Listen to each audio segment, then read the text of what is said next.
According to the records of Mohammedan Islam, Muhammad, at the very beginning of his perceived mission, had greater veneration in regard to Jerusalem and the Temple of Solomon because he considered them holier than Mecca and its Kaaba.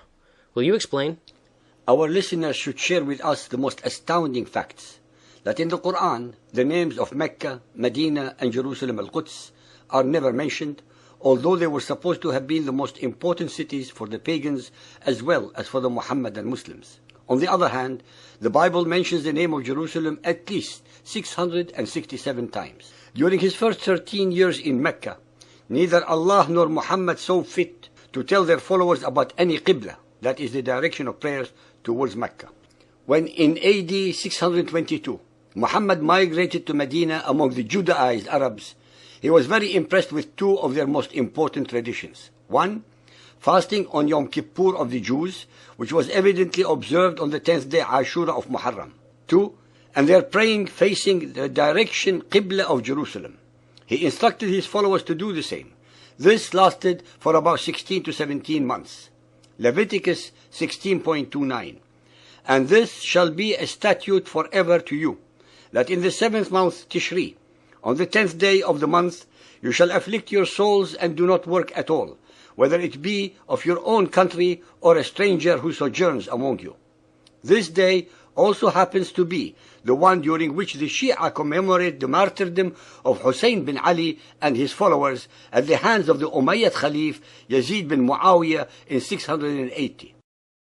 Sahih Bukhari 3.222, narrated by Ibn Abbas. The Prophet came to Medina and saw the Jews fasting on the day of Ashura. He asked them about it. They replied, "This is a good day, the day on which Allah rescued Bani Israel from their enemy.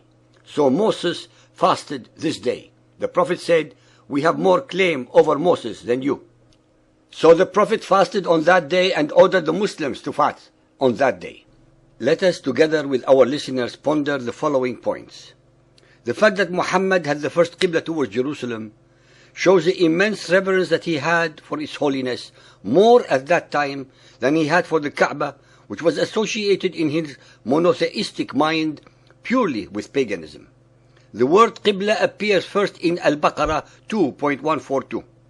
The Quran never mentions Jerusalem by name or even Al-Quds.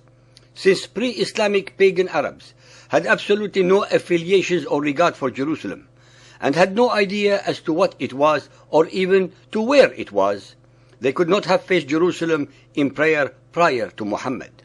The Quran does not ordain that at prayers the Muhammadan Muslims should face Jerusalem. This is found only in the Ahadith. These acts of convenient afterthought reversals became the pattern in Muhammad's life, as reflected both in his Quran and the Hadith verses. If the Kaaba was the original house of Allah, as the Quran asserts, then there is absolutely no logical or theological reason as to why Muhammad directed the first Qibla towards Jerusalem, unless he knew and believed that it was holier than the Kaaba, especially since neither Allah nor Gabriel had instructed him to do so in the first place. Muhammad, after all, chose the first Qibla towards Jerusalem all by himself, without any prodding from Allah or Gabriel. To explain away this convenient politico-theological reversal and change of mind, he gave the untenable and lame excuses in the following verses. Al-Baqarah 2.142. The fools among the people will say, "What hath turned them from the Qibla to which they were used?" Say, "To Allah belong both east and west. He giveth whom he will to a way that is straight. And we appointed the Qibla to which thou were used only to test those who follow the Apostle from those who would turn on their heels from their faith." So presumably it was all a test for his followers. This is a stupid and meaningless excuse, since there is no test or challenge, either intellectual or physical, in changing one's direction of prayer. The Ahadith make it very clear that the change in the direction of the Qibla was acted upon immediately and without hesitation or questioning by his gullible and unthinking robot-like followers.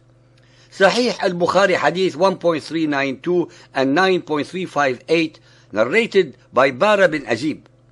Allah's apostle prayed facing Baytul Maqdis, Temple of Solomon in Jerusalem, for 16 or 17 months. But he loved to face the Kaaba at Mecca, so Allah revealed, "Verily, we have seen the turning of your face to the heaven," so the Prophet faced the Kaaba. If Muhammad truly loved to face the Kaaba in the first place, why then did he not do so?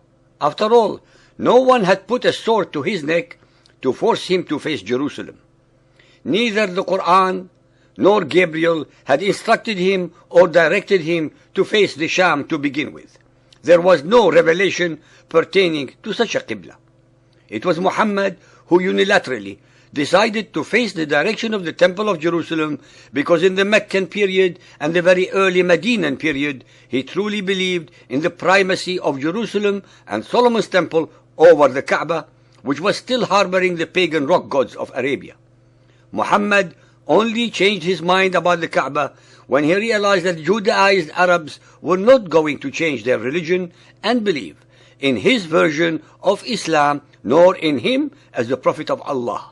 He therefore conveniently changed the Qibla towards the Kaaba, his secondary choice, so as to placate his Quraysh tribe.